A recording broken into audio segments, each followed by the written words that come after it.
Tatry ko to burahin. Fuel rail sensor. Ang ilabas na code. Tingnan ko kung mabubura, pero hindi ko lang alam kung gaano katagal bago bumalik. Kung babalik pa siya pag nabura. Ulit. Minsan kasi naloloko lang yung computer box niya, nagahang. Try ko to burahin. Kung tingnan ko muna yung code niya. Ayan, fuel rail talaga. Ayan. Yan talaga yung sira niya.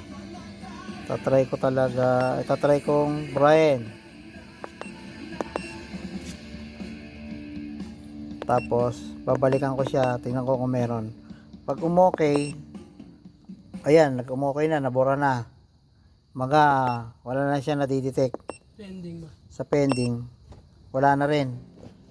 Papaandarin ngayon natin yan. Wala na yung check engine yan. Kasi bumura eh. Wala na. Hindi ko lang alam kung gaano katagal yan bago bumalik. Pwede natin. Start.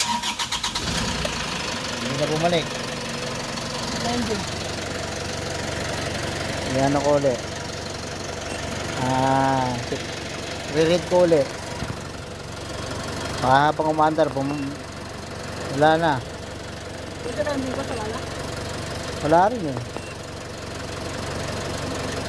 Yan. Yun lang, pag ginamit, di ko alam kung babalik.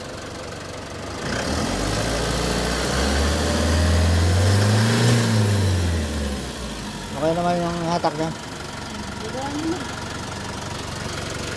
Ano, persa lang to sa ano? Fuel filter, palitan natin. Palitan ko muna ang fuel filter bukas. Ito. Palitan ko muna to. Para sigurado. Bago mag fuel rail. Nabura naman eh. Start no. Wala na. Baka naiipit yung krudo.